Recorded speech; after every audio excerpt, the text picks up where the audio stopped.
Welcome to the Living Wholehearted podcast, where we're helping leaders live with integrity. Whether you're a mom or a CEO, you're a leader, and how you lead matters. Well, today we are going to cover one of your favorite topics. We're talking about conflict. Now, that is a word that can trigger lots of us. And what I mean by trigger is just you have a visceral response to it because you probably have a lot of memories in your past, many that you've tried to forget.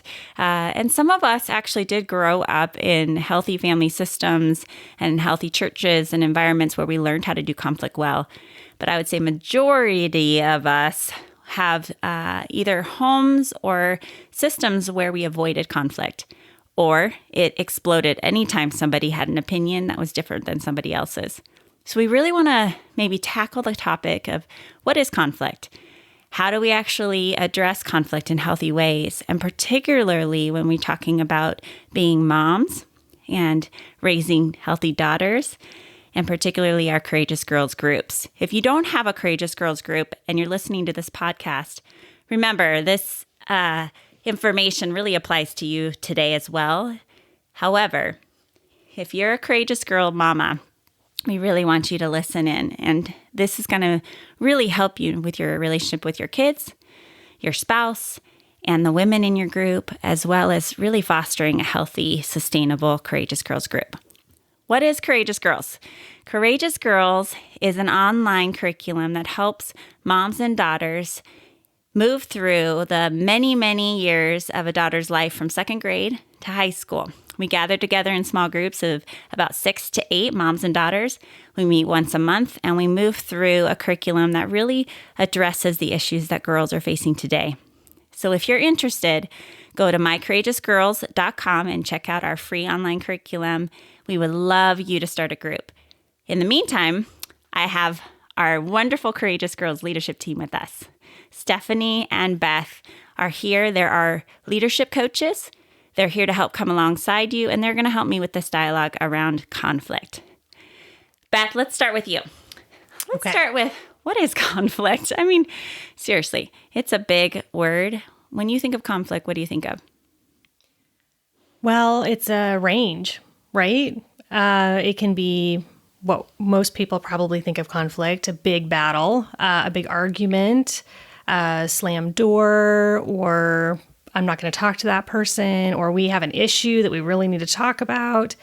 But really, it can be something as little as, that person's a little different for me. I'm not sure how I feel about that. Maybe I won't talk to that person as much, or maybe I'm going to start building some distaste for that person, or I don't trust them just because there's a little difference in how we see something. Yeah, so it could be as small as like a little splinter, or it could be a log against the head where you're like, oh, this is painful. Stephanie, how would you define conflict? Anything you want to add? I would just kind of piggyback off of what Beth said, that conflict can be just a little seedling of, I have a different opinion, a different thought process, and I'm going to start distancing myself from that individual instead of pressing into that and getting to know that person at a deeper level and letting them hear me and me hear them. And I find that happens even in my daughter's relationships. There's just little differences, and they want to process through that with me, and really trying to encourage them to go back to that person and process through and not write them off that they're not a friend just because of a difference of thought or opinion or what have you. So yeah, it happens so much even between our little kids, and what they're learning now is going to play out in their adulthoods, in their marriages, and in their friendships. Ladies, you might not believe this, but I spent many years without having any conflict with any friend. Many, many years. As a pleaser, I really denied my own thoughts, feelings, and emotions, and I could really just adjust. So that meant that conflict didn't exist. However, what it also meant is that intimacy didn't exist. You have to have conflict in order to really be known or to know someone else, and you've got to be able to learn how to both share your voices. So when two have a voice and we're able to actually move through it in a safe way, That's conflict. That's healthy conflict resolution. And it builds intimacy. It's the kindling to the fire of deeper intimacy. So it's kind of an essential ingredient. And that's been one of the huge pieces of my heart and passion for Courageous Girls, is that my girls would learn different and that they would have the tools. And I think they do. They have a voice and they're already able to use that voice very well. So let's dive in. Why do you think, Stephanie, for us girls, it can be harder? And women, I think we can throw us women in that too. Why do you think it's harder for us to do conflict than maybe we notice with men? I think men struggle too, but in general. You know, I think we feel this need to have it all together, and that for whatever reason, conflict is connotated with a negative association. And unfortunately, that is completely a myth, lie, and of the enemy. There is so much good that can come if we press into conflict in a healthy way, and giving ourselves that permission. I was thinking about this, and as I think of my kids, we have conflict all the time, and I celebrate those moments because those are learning moments. I don't think any less of my kiddos for entering into conflict, because that is an opportunity to learn and grow. And so why is it as an adult that you feel shame for having to work through a situation? It's such an opportunity, and the Lord wants to give his abundance of grace and strip away that stigma of shame. And so I am excited to be able to help others see that this is nothing to have any shame about, but there's such beauty in it and such richness that can come through pressing into conflict in a healthy way. So, But it's hard. Conflict is so hard. Yes. It's so humbling, to go through conflict and have to be okay saying, I messed up, or being okay to listen and try to find empathy for the other person. I think that's one of the reasons it's so hard. We don't want to do it. We don't. We'd rather run. It's hard to have empathy for someone when you think you're right. Yes. Right. Yes. It's super hard. And yet, to your point, Stephanie, it really is so good. And so the first step is to start to reframe that conflict actually is a beautiful thing. It's like going to the dentist. Some of us have real trauma going to the dentist, but it is a preventative. It's sometimes you got to get a cavity filled, but for the most part, it's to help so not the decay and the disease doesn't spread throughout your entire mouth and your body, actually. So going to the dentist, it's not a fun thing, but it's really a good thing. And it can be pleasurable. It can be enjoyable. Especially when you get the bubble gum rinse out stuff, right? I have to ask for that next time. Okay. All right, ladies, let's talk a little bit about examples, because there's probably some listeners that are going, yeah, I don't really get into conflict much, or the conflict I'm thinking of is not really going to happen. So let's give examples of different conflicts that we've had either in our Courageous Girls groups or with our own daughters or with friendships.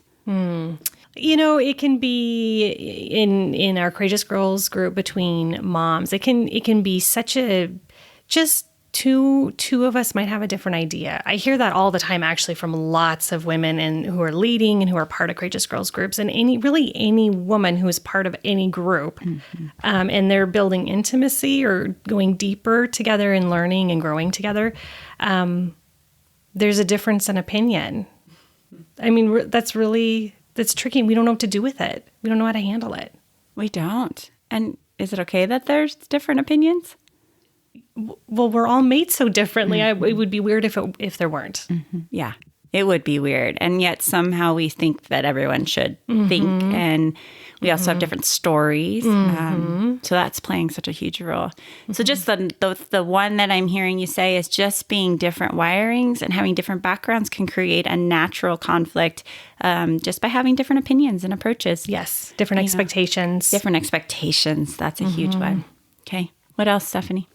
I know something that is, happening just even with my girls is sometimes they'll share something with me and I won't realize that it's privileged information. And sometimes I share it with another friend, just, thinking that it wasn't as big of a deal. And that mom shares it with her daughter and her daughter shares it with my daughter. And again, such a learning moment for me as a mom to better clarify with my girls what is privileged information versus what's okay for me to share. But again, learning through that. Another one, just as a mom, can be when you are in a group, sometimes you can feel left out. Yeah. It's hard to balance as a leader and as a member, to make sure everyone feels included and part. And even the most innocent of circumstances can cause someone to feel left out, which can, again, start to create that distance. And so encouraging women, if you are feeling that way, to press in and have the courage to voice that, because through that, there can be greater deepness and richness in your community or in that friendship. To not just bury it, sweep it under the rug and say it's not a big deal. Because if you're hurting, it is. That's your feelings, right? So acknowledging. So having courage to be vulnerable and maybe starting with a leader first might always be the safest place to start. But just to say, yeah, I'm having a regular feeling of feeling left out. Brainstorming together. I mean, that's sometimes the conflict is external and it's not really about the relationship, but it's out there and you need someone to help you figure out a resolution for that. Sometimes it's innocently done by like, I didn't realize this was privileged information and I was just talking mom to mom. Right. And I just told something that was really important to my daughter. And so, yes, let's talk about that one specifically here in a minute. Any other conflicts that we're missing? Well, even between the girls. I mean, that's normal. I mean, they're little girls learning how to grow up and have relationships. So different. They all have different personalities, and the filters are not always developed yet. And and just saying things or being bossy or hurting feelings or someone not feeling included. I mean, it's just an endless opportunity to help them grow and face the conflict, face it. And it's normal and it's okay. I love that. It's normal and it's okay. It's what we do with it that starts to get funky and smell. Yep. So we've got some tactics that we've mentioned already. We might stuff it and pretend it's no big deal when it actually is a big deal, no matter how small it may be. It's important to address. It's very normal to feel left out, especially as groups are developing. But even in groups that have been together for 6 years or more, those feelings come in and creep in. And it's just the temptations of the enemy. And again, being human. I think just our humanity makes us vulnerable there. And so having to constantly work on what is true. And if I don't know what is true, then I have to actually come to the person, whether it's my daughter or the other mom. The other one that I'll mention, and then we'll move forward to maybe some practical tools, is the moment when your daughter and another daughter maybe have or something going on, and that feeling of wanting to pull away from the mom because the daughters have something going on. So it's this kind of vicarious conflict that happens, even though the issue is between our daughters. We all of a sudden now want to take something up with that mama because they're not parenting well or they're whatever the issues are. That also is very normal, but we've got to combat that. We really have to combat that, specifically in our Courageous Girls groups. So we're normalizing. Hopefully this relates. And obviously, if you have a relationship and you're married, there's lots of conflict over there, but that's not what this is about today. However, you can apply these principles. All right, let's talk about first step to conflict, listening. Listening. So you have to be able to listen to somebody come to you and say, hey, I've been hurt by you, or there's something I've been wanting to talk to you about. That's kind of probably a softer start in for a lot of people. Hey, can we have a moment to talk? Can I schedule a time with you? And your heart rate starts going. You're like, oh no, what's going to happen? What's going on?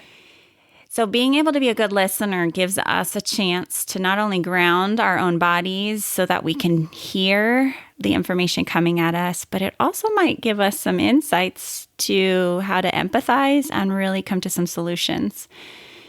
So we're going to actually practice a little bit of the model we use at Living Wholehearted and Courageous Girls, mirroring, validating, and empathizing. If you hear us speak anywhere, This is our ongoing way of listening. We do a lot of practicing of this in Courageous Girls between moms and daughters and between those in the group. So I want one of you to tell me the conflict that you have. Pick an example. And you're going to tell me, and I'm going to be the modeling listener. So I'm going to mirror, validate, and empathize as best that I can. Beth, I'm sure you've got conflict with me. let's bring it all out in front of everybody. Oh dear. Well, not really today, but I'll come up with something here. Well, let's see. We'll just hypothetically. I mean, obviously, our daughters are friends. This isn't necessarily anything that's ever happened with them, but I could come to you and say, I've been noticing, Tara. I'm struggling here. I'm not sure exactly what to do, but I've been noticing that our daughters are pulling away, and I've been noticing a coldness between them, and I'm not exactly sure what that means. This is hard to say, but I've been hearing that your daughter has been saying certain things about my daughter, or she's been ignoring her at school, and my daughter does. I don't know how to help her, how to help them. Yeah. Wow. I am so glad that you're coming to me. And first off, it just takes so much courage to be able to come talk to me about this, Beth. So thank you. I just want you to know. And what I'm hearing is that you're noticing some changes that are happening with our daughters, and you're not sure what's going on. So you're coming to me to kind of talk about it and see maybe how we could help our girls. The other piece I heard is that you have heard, I'm assuming through your daughter, that my daughter maybe is saying some harmful things, hurtful things. And so I want to better understand that, or at least let me know. Am I getting that right? Yes. Is there more? No, that's really all I've been hearing. And I just, before it goes further or before they completely break in friendship or it impacts our friendship, I just wanted to talk. I'm so glad, because I don't want our friendship to be impacted. So, and they have so much history, and so we definitely want that to be resolved. So, okay, I can totally see why you are coming to me. Help me understand a little bit more. And so, time out here. Yeah. I would typically then ask some clarifying questions. It might feel like I'm trying to prove you wrong if I had a very interrogative tone. But if I have a very open, tell me more posture, tell me more, help me understand, is it okay that you tell me what your daughter told me? I'll hold it in confidence. I'm not going to run to my daughter and say, she said, he sheds, he said. I'm not going to run to my daughter and give that away out of confidence, but help me understand. So this would be the place where I would ask clarifying questions and do some more listening. That sounds, and I also want to clarify that this isn't happening. I know. Okay. It's just our listeners, our daughters are okay. You can rest. Rest easy tonight. Okay. So mirroring, validating. So after I've done some mirroring, now I'm going to validate. I haven't even got to say my side yet, but that doesn't matter because I need to make sure that you, Beth, know that I've heard you and that I can understand where you're coming from. So I can see why you're concerned. And it sounds like my daughter's been saying some hurtful things, and it sounds like there's something going on for her that I don't know. She's not been talking to me about it. So I should probably investigate that a little bit. Totally see. And I hear, this is going to empathy. I hear that you seem maybe nervous that our friendship could be impacted, concerned, maybe a little worried. Yeah. I don't hear any defensiveness, but maybe I'm wrong. No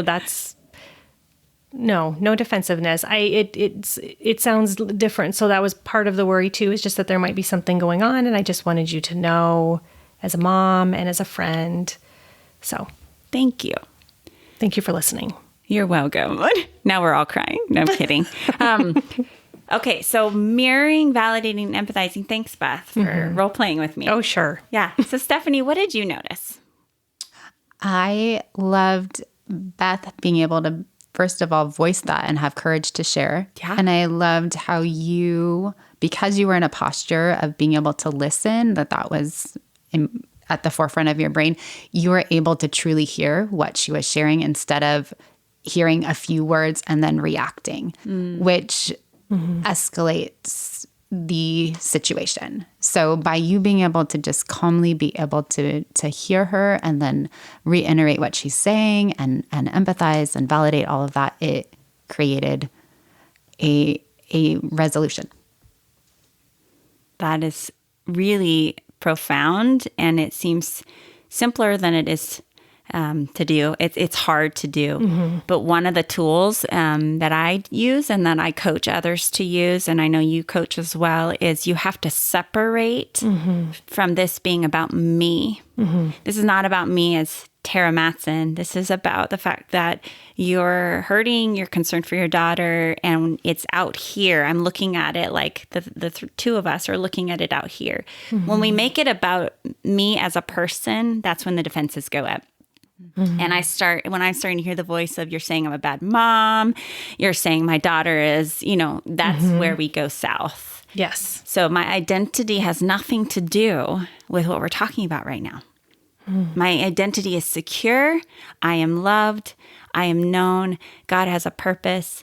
And I am going to believe that Beth has the best in mind for my daughter, her daughter, as well as for our friendship. That's where I'm starting from. And my hope is that I can do a good job, a decent job to listen, understand. Then at the end of that conversation, Beth, you would get to say, hey, I'd love to hear where you're coming from. Is there anything I'm missing? And I know you would do that. But that often is the last piece that gets missed. One side talks a lot. The other side doesn't say anything. And then bitterness starts to build. So it would be important that, Beth, you would give me time to talk. But in this situation, I might just be like, let's brainstorm. What should I do? I need to go investigate. I need to understand where my daughter's coming from. And then I'll come back and talk to you. Okay.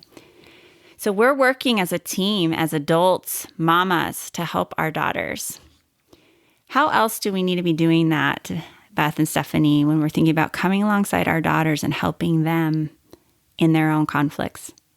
Something that I think is really important, and something that I know we've discussed a little bit before, is the idea of when our daughters bring something to us and it's privileged information, and balancing privileged information with confidentiality and holding that tension of knowing, is there something that they're bringing to me that there's somebody's well-being in jeopardy, and understanding how to navigate that piece. Because I know as moms that I think that's a common situation, that we are getting information and how to work through that. And we want to get information, right? We're Yes. building this trusted relationship with our daughters and our sons so that when they come to us, that's huge. So you don't want to break that confidence. No, you don't want to break that confidence. I totally agree. You just want to ditto that. I do. It's a big one. It's a really big one, and it's hard. And I was thinking, even as you were talking about between you and your daughter, I'm thinking too, even as, specifically as a leader, and we might talk about this later, but you're holding everybody's beautiful stories as you're learning it, right? And as they're sharing, and you're trying to figure out when a conflict comes up, or when a mom is feeling hurt, or when your friend feels that this friend said this and what did they mean, or they're just feeling hurt and distance. What do you do with that? How do you know when to step in and help with and do something about it? Or when do you know when to just confidentially just hold it?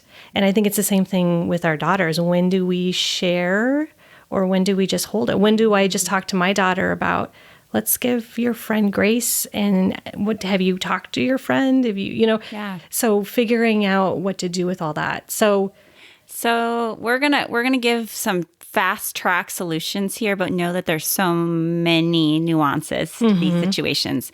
So we're trusting that you're prayerful about this. But step one, I would say we want to really give our daughters a chance to work through things, maybe prayerfully, maybe being able to try some solutions at home, you're talking late at night before bed, and you're saying, let's try this tomorrow and see how that goes. Maybe you go and ask them, how comfortable would you feel to go and talk to them? Do you need my help? And if they need your help, then that's when two moms would come together and sit with their two daughters, and they're going to coach them and have their daughters back, but being able to help them have that conversation. And Beth, you and I have done that. We have plenty in our Courageous Girls groups that have done that with each other, and we're coaching them along the way. It is such a vital piece. They're not going to learn how to do that without us being there. And then by the time they get to 8th grade, 9th grade, 12th grade, they're going to be doing it on their own. And we're watching that happen. It's hard. Tara, wouldn't you say when you started Courageous Girls, how much did you see looking ahead at conflict resolution? Because Courageous Girls is like the perfect setting for kind of forcing these tools to be taught, because you're not just talking about the weather. So women are naturally going deeper. And so there's naturally going to be, when you do that, conflict resolution in order to go deeper and build trust. So how much did you even consider that when you started Courageous Girls? Great question. It was actually at the forefront of a majority of what I wanted to see happen, because in the counseling office, it's the number one issue on every level. And I was really struck by how women don't know how to do this conflict well. And so trying to help them with the bully on the playground or the best friend or the mean girls, it was a constant dialogue in the counseling office. And then I'd come home and I'd sit in my daughter's beds, and the same kind of thing. We're talking through what happened at recess. And so it was at the forefront. And I knew, just like marriage, you have to have commitment in order to be able to feel safe enough to address conflict. And we just don't have enough commitment in our communities. So Courageous Girls is a committed relationship that says we're gonna work through this together, and I'm vowing to come to you if you're hurting me or I'm hurting you. And I want to help our girls learn how to do that. And we've seen from 2nd grade to 8th grade, they're changing drastically. And some years, kids are going to feel closer to the others, and there's lots and lots of ways to practice. But my hope is by the time we launch them into adulthood, they're going to have some great skills. I hope. They will. They will. And it's cheaper than therapy. Just saying. But once we have kind of exhausted, like it's not working at home, then that's where we need to intervene. Asking permission of our kids to say, you know what you're telling me right now sounds concerning to me as an adult. I think that mom might really want to know, and that little one, your friend, needs some help. And so that might be an issue of maybe they're looking at something on social media. Maybe they're hiding things from their parents and they're laughing about it with your daughter, and your daughter's telling you, and you're going, the hiding's concerning. It might be something small, but it's the hiding. When we want to go to another adult, ask your daughter first, is it okay? And if they're concerned about being seen as a snitch or that getting out, then you as an adult need to come up with a clever way to approach that parent. Majority of the time, the kids will say thank you. They'll want you to go talk to that parent. If it is something that's harming that kid, it's a life or death, or they're in an abusive situation, then that breaches confidentiality. And as adults, we have duty to warn, and we need to go get that child some help. So I want to make that very clear that we are not going to participate in hiding things that are harmful. But majority of the issues are really around, obviously, parenting differences. Some parents let their kids have iPhones really early and others don't. And so it might be just a preference. So you're going to have to listen to your own discernment. But I would say the biggest thing that I want us to get out of today in terms of is not to run from conflict, and to have courage to be able to be honest, to protect our children. Our children need us to fight with them, to learn how to build these muscles. And as women, especially those in Courageous Girls groups, is to practice with each other. And that this is how you get closer and how you have deeper friendships. It kind of is the only way. Going and having fun is another way to do it, but that will only take you so far. So before we close, I want you guys to hear something super important. Beth and Stephanie are available as Courageous Girls coaches to come alongside you with your very specific needs in your group. Beth, why would someone reach out to you today and to say, hey, I'd love to take advantage of the coaching sessions you offer? What do you think you could offer when it comes to conflict resolution? Oh, it's such an awesome program. So if you decide that coaching it's sounding a little interesting to you, basically what that means is if you sign up to be a partner, you get a free little session with coaching. That's one track you can do. You can just ask for coaching on its own. That's another track you can do. But what that means is that you set up an appointment with Stephanie or I, and you get to share what's going on specifically in your group. And there's some conflict going on. I mean, we deal with it within our own groups. And so just having one of us to ask questions, we listen, we ask more questions, and then to just help move through some ideas of how to handle it, to encourage you because you're not alone. It's like having a friend. It is. It's like having a friend that you can go to when you just don't know what to do. And especially as a leader, you feel so alone as a leader because we were talking before, you can't go to just anyone in your group and share because then you're breaking confidentiality. So to be able to go to someone and honestly share, someone who's neutral and they can listen and provide some guidance, it's a huge thing. It is a huge thing. Stephanie, do you want to add anything before we close? Yeah, I was just going to say it really is a gift of investing in yourself to give yourself that hour to process through, whether you're wanting to press into some conflict resolution and understand your wiring, your heart wiring through the context of the CVI and understanding why I respond to a situation because of my heart wiring. There's so much to unpack and to process through. And have a greater understanding of yourself and begin to use those tools then and implement them into your relationships. So Beth and I would love to hear from you and partner with you in a coaching session. So I love it. I'm so excited that they have joined our team. And so again, if you want to learn more about who they are or just what the coaching involves, go to mycourageousgirls.com and explore a little bit more. And you might be thinking, hey, I don't do Courageous Girls. I have sons. But you can still take advantage of our coaching. They are going to help with wiring, and they're going to help with parenting, and they're going to help you grow as a woman of courage. So check that out. And we have part 2 coming up. So if you really enjoyed listening to this and you want to know more, then make sure you check out part 2. It's going to be located on the Patreon page for those who are supporting Courageous Girls, and you can have access about how to do conflict resolution well. Thank you for joining us in being a leader committed to shrinking the integrity gap between the values we espouse and the values we actually live out in practice.